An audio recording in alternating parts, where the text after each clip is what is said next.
Mission ज्ञान से मैं अनिल अग्रवाल आपका स्वागत करता हूं राजस्थान सरकार और वेदांता के CSI लर्निंग इंस्टीट्यूट में। तो प्यारे बच्चों में आपको क्लास 12 लेखा शास्त्र का चैप्टर नंबर 3 साझेदारों की मृत्यु और निवृत्ति पर लेके पढ़ा रहा हूं। प्यारे बच्चों, दो पाठ में आपको करवा चुका हूं, दोनों पाठ आपको बहुत अच्छे से समझ आए होंगे। ख्याति का लेखांकन नया अनुपात हमें ज्ञात करना हमने पढ़ लिया है। प्यारे बच्चों, इस पाठ में हम आपके लिए लेकर आए हैं अवकाश ग्रहण करने वाले साझेदार को देय राशि का भुगतान। प्यारे बच्चों, मैं आप लोगों को बता दूं, इस चैप्टर से 4 मार्क्स का क्वेश्चन हमारे पास आता है और वो इस पाठ से आने की पूरी संभावनाएं रहती हैं, क्योंकि ये हमारे बहुत ही महत्वपूर्ण एक टॉपिक है जो इस पूरे पाठ में आपके लिए मैं लेकर आया हूं। तो प्यारे बच्चों, फटाफट से उठा लीजिए अपनी नोटबुक और पेन और वीडियो को पॉज करके जहां भी आपको समझना है वहां आप दोबारा देखें और स्क्रीनशॉट लेकर उस टॉपिक को अपनी होमवर्क की कॉपी में जरूर लिखें, क्योंकि प्यारे बच्चों ये है आपके लिए महत्वपूर्ण पाठ, अवकाश ग्रहण करने वाले साझेदार को देय राशि का भुगतान।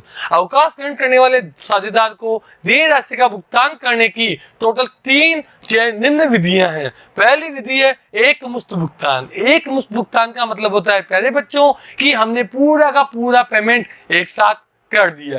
दूसरा है पूंजी खाते का शेष ऋण खाते में स्थानांतरण। कई बार हम क्या करते हैं, निवृत्त साझेदार को जो देय राशि है वो उसे ना देकर उसकी राशि को ऋण खाते यानी लोन अकाउंट में डाल दिया जाता है। तीसरा है किस्तों में भुगतान और चौथा है वार्षिक विधि द्वारा भुगतान। तो प्यारे बच्चों, ये चारों विधियों से रिलेटेड प्रश्न एग्जाम में जरूर आने की संभावना है। तो लेते हैं हम आपको पहले प्रश्न की ओर। प्रश्न B1/1/2014 को अवकाश ग्रहण कर रहा है। बी हमारा एक साझेदार है और 1 जनवरी 2014 को अवकाश ग्रहण करता है। इसके पूंजी खाते का समायोजित शेष। प्यारे बच्चों, समायोजित शेष का मतलब होता है profit and loss appropriation account बन चुका है, पार्टनर्स कैपिटल अकाउंट बन चुका है, कोई भी संपत्ति एवं दायित्व का रिवैल्यूएशन करना था वो बन चुका है। अब आपको अंतिम भुगतान जो बी है, जो व्यवसाय छोड़कर जा रहा है, उसको अंतिम पेमेंट जो करना है, यानी उसका जो अंतिम भुगतान निश्चित हुआ है वो 30,000 है। समायोजित शेष का मतलब है सभी समायोजनों को करने के बाद जो बी को अंतिम भुगतान करना है वो 30,000, जिसका भुगतान 3 समान वार्षिक किस्तों में करना है। यानी 30,000 रुपए का जो भुगतान है वो हमें करना है 3 समान किस्तों में, यानी एक बार में जो हम पेमेंट करेंगे वो करेंगे उसे 10,000 रुपए प्रति किस्त। समझ रहे प्यारे बच्चों, 30,000 है जिसको 3 वार्षिक किस्तों में चुकाना है, यानी 30,000 में हमने 3 का भाग दिया, यानी हर किस्त में उसे 10,000 का भुगतान किया जाना है। इस पर 6% वार्षिक दर से ब्याज भी देना है। आपको बनाना है बी का ऋण खाता। तो प्यारे बच्चों, आपको बी का लोन अकाउंट तैयार करना है। किस्त की राशि है 10,000 और 6% है ब्याज। तो अगर मैं बात करूं तो प्रथम जो किस्त है उस प्रथम किस्त में कितना ब्याज शामिल होगा, तो देखते हैं। 30,000 का 6% यानी 1,800 रुपए। प्रथम किस्त में जो ब्याज शामिल होगा वो होगा 1,800 रुपए। द्वितीय किस्त की बात करूं, 30,000 में से आपने 10,000 प्रथम किस्त चुका दी, अब बचा 20,000। तो 20,000 पर जो ब्याज निकलेगा वो निकलेगा 20,000 का 6%, 1,200 रुपए। 30,000 की आपकी टोटल राशि थी, 10,000 की आपने प्रथम किस्त चुका दी, अब भुगतान करना है 20,000। अब तृतीय किस्त की अगर मैं बात करूं तो तृतीय जो किस्त है उस तृतीय किस्त में 20,000 आपकी बकाया राशि थी, जिसमें से 10,000 आपने चुका दी, यानी बच गए 10,000। और 10,000 पर जो ब्याज चुकाना है वो चुकाना आपको 6% यानी 600 रुपए। यानी प्रथम किस्त में 1,800, द्वितीय किस्त में 1,200 और तृतीय किस्त में ब्याज जो दिया जाएगा वो दिया जाएगा 600। तो आप देख सकते हैं, आप इस तरीके से बनाएंगे बी का लोन अकाउंट। देखेंगे प्यारे बच्चों, सबसे पहले 1 जनवरी 2014 की डेट हमने डाली और यहाँ लिखा भाई बी कैपिटल 30,000, क्योंकि बी को टोटल 30,000 रुपए का भुगतान करना था। उसके ऊपर हमने इंटरेस्ट निकाला। मैंने आप लोगों को बताया था 30,000 का 6%, और वो कितना आएगा 1800 रुपए। 30,000 रुपए की प्रथम किस्त का भुगतान करने से पहले पेमेंट था, उसमें हमने 6% निकाला। 10,000 की आपकी किस्त और प्रथम किस्त में ब्याज आपको देना 1800, 11,800 रुपए का आपने भुगतान किया, तो 11,800 का भुगतान करने के बाद बचा हुआ बैलेंस आपके पास है 20,000 रुपए। उसे आपने लिख दिया टू बैलेंस कैरिड डाउन। इस बैलेंस को हम आगे ट्रांसफर करेंगे 1 जनवरी 2015 को बाय बैलेंस बीडी 20,000। आप लोगों को मैं पहले ही बता चुका हूं कि जो इंटरेस्ट निकाला जाएगा वो निकाला जाएगा 20,000 पे, क्योंकि 30,000 में से पहली किस्त 10,000 का भुगतान करने के बाद बैलेंस शीट बचा था 20,000, तो 20,000 का 6% हो जाएगा 1200। और आपने पहली जो किस्त चुकाई 31 दिसंबर को, वो चुकाई दूसरी किस्त 10,000 प्लस 1200 था आपका ब्याज, यानी 11,200। तो बचा हुआ अमाउंट आपके पास बच गया 10,000 बाय बैलेंस बीडी। इसको हमने बैलेंस सीडी को बनाया, इसके ऊपर हमने इंटरेस्ट निकाला और अंतिम भुगतान जो हुआ वो हुआ 10,000 प्लस 600, 10,600। इस प्रकार हमारे साझेदार बी के अवकाश ग्रहण करने पर जो उसकी 3 किस्तें थी, उस 3 किस्तें में 30,000 रुपए का भुगतान ब्याज सहित हमने किया। तो प्यारे बच्चों, ये हमने बनाया लोन अकाउंट। लोन अकाउंट की जो खासियत, तो क्या खासियत है कि आपकी जो किस्त है वो किस्त में क्या जोड़ दिया जाता है, ब्याज। किस्त की राशि में हम ब्याज जोड़कर भुगतान करते हैं, यानी किस्त की जो राशि है उस किस्त की राशि में ब्याज को शामिल करके भुगतान किया जाएगा। चलिए अगले प्रश्न की ओर चलते हैं। एबीसी साझेदार है, बिल्कुल है। बी के द्वारा 31 मार्च को अवकाश ग्रहण कौन कर रहा है, बी के बाद उसके पूंजी खाते का शेष, क्रेडिट शेष 25,000, ये सभी समायोजन के बाद है, यानी अंतिम राशि। ये तय हुआ कि 10% वार्षिक दर पर 6,000 रुपए प्रतिवर्ष जीवनोपरांत वार्षिकी, 3 समान वार्षिक किस्त। यहां लिखा था 3 समान वार्षिक किस्त, तो प्यारे बच्चों हमने बनाया लोन अकाउंट किस्त भुगतान विधि, लेकिन यहां लिखा हुआ है जीवनोपरांत वार्षिकी, यानी ये है आपकी एन्युटी मेथड वार्षिकी विधि। दूसरी वार्षिकी के भुगतान के बाद बी की मृत्यु हो जाती है, बी का वार्षिकी खाता बनाइए, यानी बी की जो मृत्यु है वो प्रथम नहीं द्वितीय वार्षिकी के बाद हो रही है, तो हम यहाँ बनाएंगे बी का एन्युटी अकाउंट। वो इसी तरह बनेगा। सबसे पहले हमने लिखा 1 अप्रैल को बाय बी कैपिटल 25,000, ब्याज कितना था 10%। हमने निकाला प्रथम किस्त में प्रथम वार्षिकी 25,000 का 10% 2,500 रुपए, तो यहां पे आपने लिखा बाय इंटरेस्ट 2,500 रुपए। वार्षिकी की राशि कितनी है 6,000, तो यहां आ जाएगा 6,000। क्या देखा प्यारे बच्चों, जब किस्त भुगतान विधि से हमने सवाल किया था तो जो किस्त की राशि थी उसमें हमने ब्याज को शामिल किया था, लेकिन वार्षिकी विधि में हमने केवल वार्षिकी का भुगतान किया है, इसमें ब्याज की राशि को शामिल नहीं किया। टोटल लगाया 27,500, 27,500 में 6,000 गए 21,500। इस 21,500 को हमने बनाया बाय बैलेंस बीडी, और अगला जो इंटरेस्ट निकाला वो हमने निकाला 21,500 का कितना परसेंट, 10%, कितना आएगा 2,150। यहां पर हमने वार्षिकी का भुगतान किया टू बैंक। सवाल में लिखा था द्वितीय वार्षिकी के भुगतान के बाद बी की क्या हो गई, मृत्यु। तो वार्षिकी भुगतान विधि में जब साझेदार की मृत्यु हो जाती है तो बचा हुआ राशि 21,500 प्लस 2,150, 23,650, 23,650 में से गए 6,000, तो बचे जो राशि हमारी बची, उस बची राशि को हम क्या करेंगे, बचे हुए साझेदार में हम बांट देंगे। अनुपात क्या है, ए सी, अनुपात दिया हुआ नहीं है, 1:1, तो जो बची राशि है उस बची राशि को हम 1:1 में ए और सी में बांट देंगे। तो इस प्रकार मेरे प्यारे बच्चों, जब वार्षिकी भुगतान विधि होती है तो वहां वार्षिकी राशि में ब्याज को शामिल किया नहीं जाता, जबकि किस्त भुगतान विधि में ब्याज को शामिल किया जाता है। अब हम एक आपके लिए लेकर आए एग्जाम्पल नंबर 7, जहां बहुत सारी विधियां हैं और इन सभी विधियों के द्वारा ये पूंजी भुगतान विधि जो निर्दिष्ट साझेदार को है उसे हम समझ पाएंगे। तो प्यारे बच्चों, प्रश्न है एबीसी एक फर्म में साझेदार सी 1 अप्रैल 2014 को फर्म से अवकाश ग्रहण करता है। उस तिथि को समस्त समायोजन के बाद उसका जो भुगतान है वो 40,000 है। आपको अलग अलग प्रश्नों में अलग अलग विधियों में तैयार करना है खाता। चलिए, सबसे पहली विधि हमें कह रही है सी को देय रकम उसके ऋण खाते में स्थानांतरित कर दी जाए, यानी सी को जो भुगतान करना है वो उसे भुगतान नहीं किया जा रहा, उसके ऋण खाते में ये राशि डाल दी जाए। तो चलिए यहाँ पे हम बनाएंगे सबसे पहले सी कैपिटल अकाउंट। ये आपकी विधि है पहली। तो प्यारे बच्चों, सी को देय राशि कितनी है 40,000, 1 जनवरी 2014। तो यहां डाल देंगे हम 2014 जनवरी 1।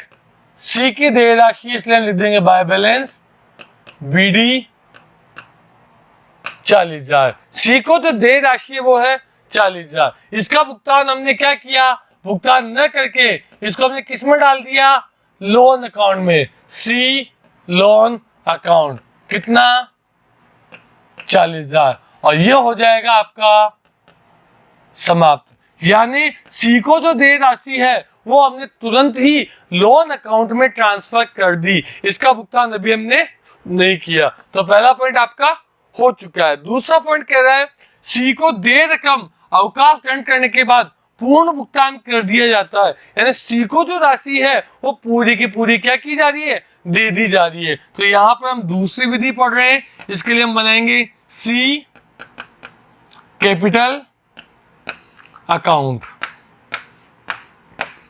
वही 2014 जनवरी 1 बाय बैलेंस बीडी 40,000।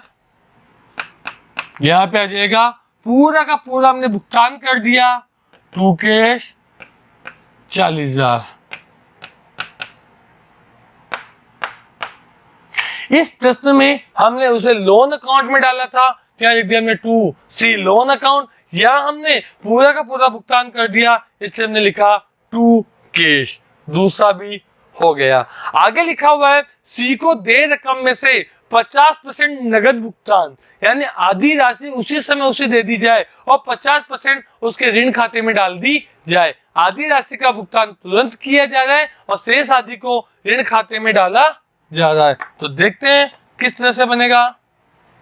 यहां पर भी हम बनाएंगे सी कैपिटल अकाउंट।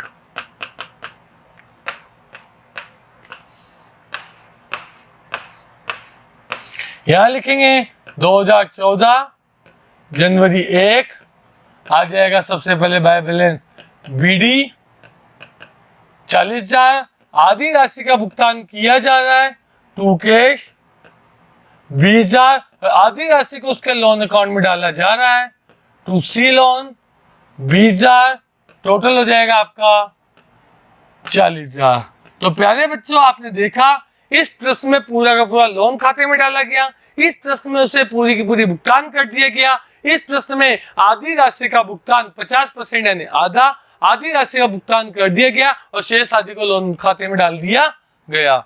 चलिए चौथे प्रश्न की ओर चलते हैं। तो लिखा हुआ है सी को भुगतान 10% वार्षिक ब्याज दर पर, क्या लिखा हुआ है, किस्तों में। क्या लिखा है प्यारे बच्चों, किस्तों में। किस्तों में मतलब लोन अकाउंट आपको तैयार करना है। ब्याज की दर कितनी है 10% और किस्तें कितनी है 2। तो चलिए बनाते हैं चौथा मेथड। ये है आपकी किस्त भुगतान विधि। यहां पर आप बनाएंगे सी लोन अकाउंट, क्योंकि किस्त भुगतान विधि जहां आ गई तो वहां आपको लोन अकाउंट तैयार करना पड़ेगा। 2014 जनवरी 1 यहां लिखेंगे बाय सी कैपिटल कितना 40,000। इस पे आपको निकालना है क्या,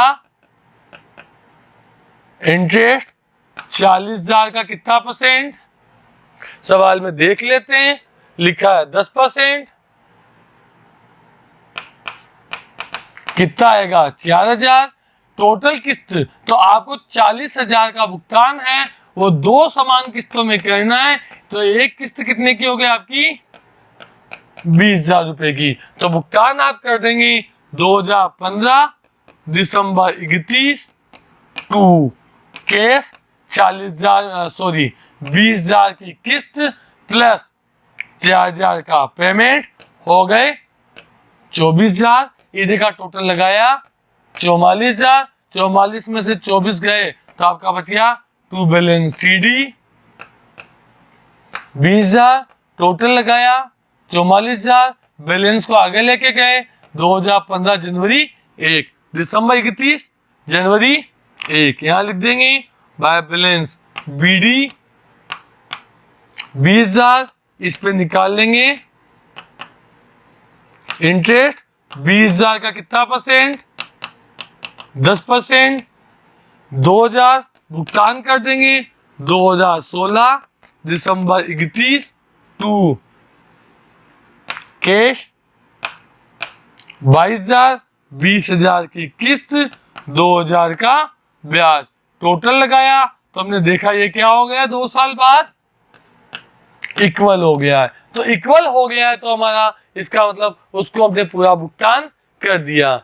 40,000 का भुगतान करना था 2 समान किस्तों में, यानी एक किस्त आपकी कितने की हो गई 20,000। ब्याज कितनी थी 10%। 40,000 का 10% 4,000। किस्त थी 20,000, 20 में 4 जोड़ा 24। 44 में से 24 गया 20। 20,000 को आगे लेके गए 10% में ब्याज निकाला और हमने कर दिया भुगतान। तो इस प्रकार आपका चौथा जो पॉइंट था वो भी कंप्लीट हो गया है। 5वें पॉइंट की ओर चलें तो 5वां पॉइंट क्या कह रहा है 10% अर्धवार्षिक किस्त। किस्त की बात आते ही दिमाग में क्लिक होगा कि आपको बनाना है लोन अकाउंट। तो चलिए बनाते हैं हम यहाँ पर भी लोन अकाउंट, जो बिल्कुल अभी हमने बनाया था उसी की तरह तैयार होगा। 5वें में तैयार होगा सी लोन अकाउंट। तो ये जो किस्तें हैं कितनी हैं यहां पर लिखा हुआ है 2 समान, यानी आपको जो भुगतान करना है वो करना है 2 समान अर्धवार्षिक किस्तों में। तो चलिए लिखते हैं 2014 जनवरी 1। सबसे पहले आ जाएगा बाय सी कैपिटल कितना 40,000। फिर आ जाएगा बाय इंटरेस्ट 40,000 का कितना परसेंट 10%। और कितने महीने के लिए 6 महीने के लिए। बताओ बच्चों हमने 6/12 क्यों किया, सोचो फटाफट से। क्योंकि प्रश्न में लिखा था अर्धवार्षिक, यानी हर 6 महीने बाद में किसका भुगतान करना है, इसलिए हम यहाँ कर देंगे 6/12। यह आ जाएगा 2,000। किस्त कितनी है प्यारे बच्चों 2। तो 40,000 में हमने 2 का भाग दिया तो कितना आ गया 20,000 की आपकी क्या गई किस्त। तो हम भुगतान कर देंगे टू केस 2014 जनवरी के बाद आएगा जुलाई 1। कितना 20,000 की आपकी किस्त है, 2,000 का आपका ब्याज है, टोटल हो जाएगा 22,000। इसके बाद फिर से इंटरेस्ट निकालेंगे। प्यारे बच्चों 40 में से आपने एक किस्त का भुगतान कर दिया है, बचा अमाउंट 20,000। कितना परसेंट 10%। कितने महीने के लिए 6 महीने के लिए। कितना आएगा 1,000।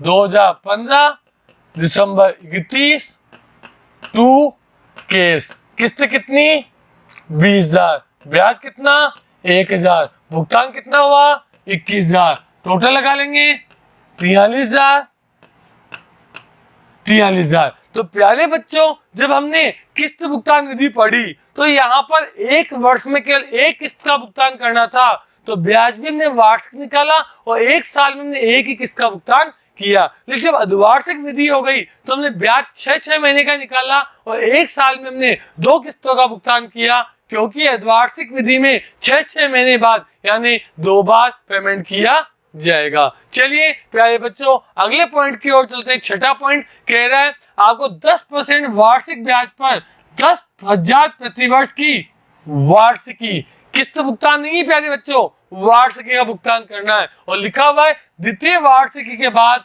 सी की मृत्यु हो जाती है। तो चलिए हम बनाते हैं छठा टॉप पॉइंट, जिसमें लिखना है सीज एन्युटी अकाउंट।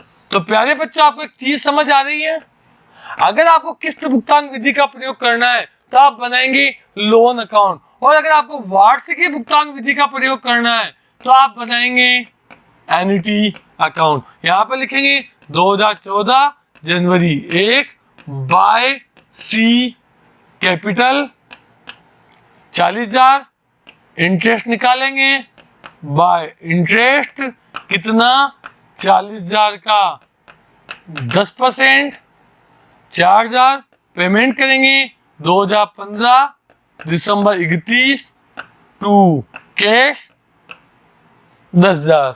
ये क्या हुआ बच्चों, 10,000 की जो वार्षिकी थी उसमें हमने ब्याज को नहीं जोड़ा। तो मैंने आप लोगों को पहले भी बताया था कि किस्त भुगतान विधि में जो किस्त होती है उस किस्त में ब्याज को जोड़ा जाता है, लेकिन वार्षिकी भुगतान में ब्याज को जोड़ा नहीं जाता है। ये देखा टोटल लगाएंगे 44,000, यहां निकालेंगे to balance credit down 34,000 total हो गया 44,000, आगे लेके जाएंगे 2015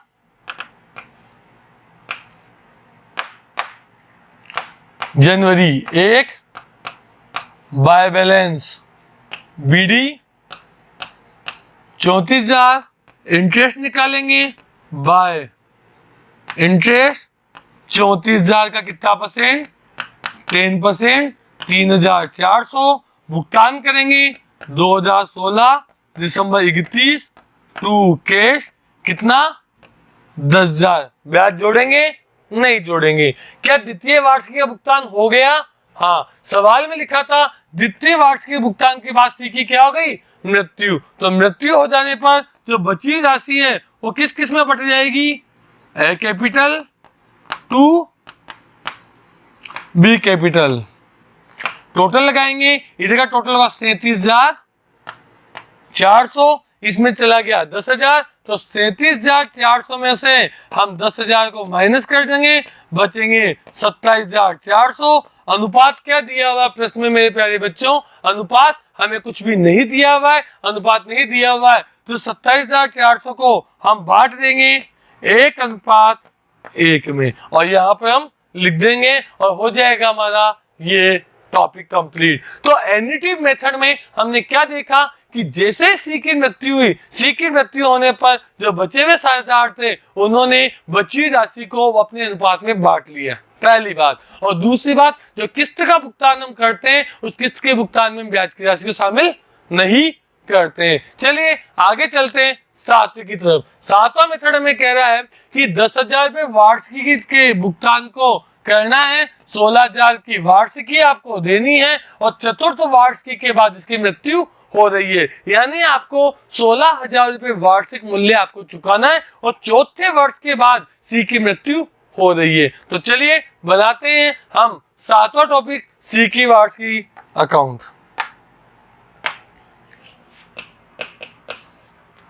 फीस एन्युटी सस्पेंस।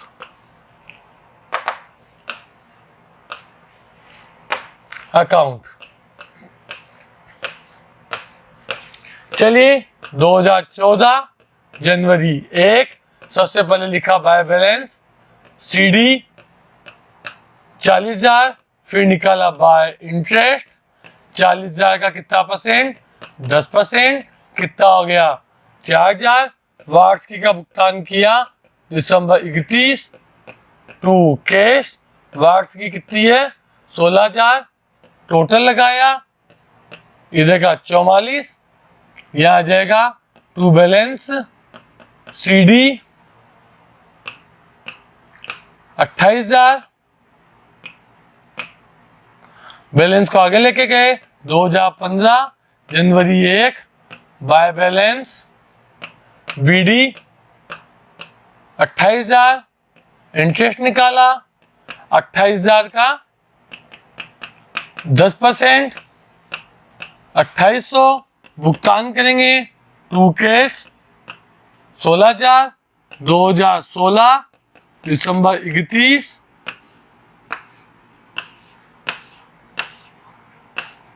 यहाँ जाएगा 30,800, 30,800 में से चला गया तो बैलेंस बचेगा टू बैलेंस CD, 30,800 हम घटाएंगे तो जाएगा 14,800। बैलेंस को आगे लेके जाएंगे 2016 जनवरी 1, आगे आ जाएगा बाय बैलेंस BD 14,800, यहाँ पे आपका इंटरेस्ट आ जाएगा बाय इंटरेस्ट 1480, 14,800 का 10%, यहाँ पे आप चुका देंगे 2 केस 16,000। अब देखेंगे 2017 दिसंबर 31, इधर का टोटल आपका कितना हो रहा है 80, 8 से 12 2, हासिल का 1, 16,280, यहाँ बच जाएगा टू बैलेंस CD 280, टोटल लगा देंगे 16,280, 2017 जनवरी 1, यहाँ लिखेंगे बाय बैलेंस BD 280, यहाँ पे हम निकालेंगे इसका इंटरेस्ट बाय इंटरेस्ट, यह आ जाएगा 28 रुपीज। पेमेंट आपको करना है 2 केस 16,000। प्यारे बच्चों, सवाल में लिखा हुआ था चतुर्थ वार्षिकी के बाद इसका भुगतान किया जाना है, इसकी मृत्यु हो जाएगी। लेकिन यहाँ हम क्या देख रहे हैं, जैसे ही हमने चतुर्थ वार्षिकी का भुगतान हमने किया, चतुर्थ वार्षिकी का भुगतान करते ही हमारा जो पार्टनर था उस पार्टनर का जो अनुपात था उत्साह था वो माइनस में चला गया। तो अब यहाँ क्या करेंगे, हम बाय PNL लिखकर हम बैलेंसिंग फिगर डालकर इस सवाल को यहीं पे खत्म कर देंगे। तो प्यारे बच्चों, जब तक मृत्यु नहीं होती है तब तक एन्युटी सस्पेंस अकाउंट खत्म नहीं होता है, और मृत्यु नहीं हो तो जब तक उसका भुगतान माइनस में नहीं चला जाए तब तक हम उसका भुगतान नहीं करते। तो प्यारे बच्चों, ये था आपका एन्युटी का अगला प्रश्न। अब हम चलते हैं 8वें प्रश्न की ओर। 8वें प्रश्न में कहा गया है सी को भुगतान 10% वार्षिक ब्याज 15,000 की किस्त जहां आ जाएगा हमें बनाना है लोन अकाउंट, और शेष राशि 30वें वर्ष में, यानी 2 वर्षों में तो हमें 15,000 चुकाना है और 30वें वर्ष में बची हुई राशि का भुगतान आपको करना है। तो चलो प्यारे बच्चों, लेते हैं हम अगला मेथड नंबर 8। आपको बनाना है सी का लोन अकाउंट। तो प्यारे बच्चों, आप यहाँ बनाने वाले हैं सी का लोन अकाउंट। यहाँ लिखेंगे आप सबसे पहले 2014 जनवरी 1, यहाँ डालेंगे बाय बैलेंस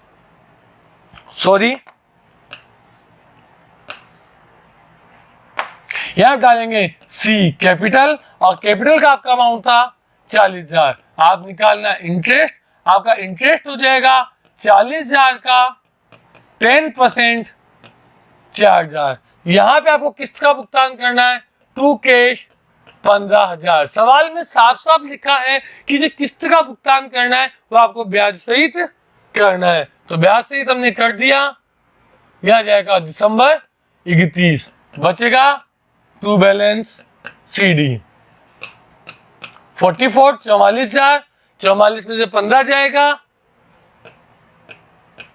29,000। आगे लेके जाएंगे 2015 दिसंबर 31 बाय बैलेंस BD, यहाँ पे आ जाएगा 29,000। निकालेंगे आप इंटरेस्ट बाय इंटरेस्ट 2,900 रुपए। कैसे, 29,000 का कितना परसेंट, 10%। किस्त का भुगतान आप करेंगे 2 केश 15,000, बचेगा क्या, टू बैलेंस CD। टोटल लगाते हैं 15,000 चला जाएगा तो आपके पास बचेगा 16,900। क्लियर है, आगे लेके जाएंगे इसे तो आएगा बाय बैलेंस BD 16,900। आपका जो इंटरेस्ट है वो इंटरेस्ट हो जाएगा 16,900 का 10%, यानी कि 1,690 रुपए। और आपको 30वें वर्ष में पूरा का पूरा भुगतान करना था, इसलिए आप देते हैं 2 केस। टोटल लगाएंगे 9 0 15 का 5 हासिल का 1 18,590। तो इस प्रकार से आपने शुरुआती 2 किस्तों में 15,000 का भुगतान किया और तीसरी किस्त में आपने पूरी राशि का भुगतान कर दिया। तो प्यारे बच्चों चलते हैं अगले अंतिम टॉपिक की ओर, और वो कह रहा है सी को भुगतान 10% वार्षिक दर पर 2 समान किस्तों में करना है, और प्रथम किस्त 1 जनवरी 2015 से शुरू होगी। यहाँ पे आपको किस्त भुगतान विधि का ही प्रयोग करना है, लेकिन जो भुगतान होगा वो 2015 से प्रारंभ किया जाएगा। तो चलिए बनाते हैं प्यारे बच्चों अंतिम 9th मेथड। यहां पर भी आपको क्या बनाना है, सी का लोन अकाउंट। तो प्यारे बच्चों सी का लोन अकाउंट में आपके सामने तैयार कर रहा हूं। 2014 जनवरी 1 बाय सी कैपिटल कितना 40,000, क्या जाएगा इंटरेस्ट कितना 4,000। कैसे आया प्यारे बच्चों 40,000 का 10%। क्लियर है, इधर का टोटल हो गया 44,000, यहां हो गया 2015 दिसंबर 31, लेकिन सॉरी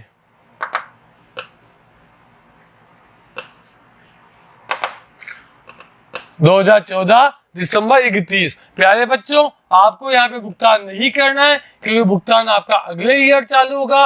यहाँ जाएगा आपका टू बैलेंस सीडी 44,000, यहाँ लेकर आएंगे आप 2015 जनवरी 1, यहाँ आ जाएगा बाई सी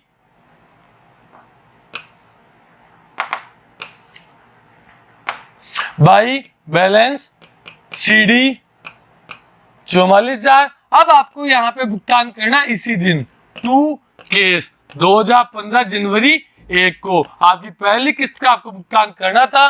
किस्तें थी टोटल 2, 40,000 में आपने 2 का भाग दिया। एक किस्त हो गया आपकी 20,000 की, 20,000 की किस्त में आपको ब्याज जोड़ना है 4,000 का।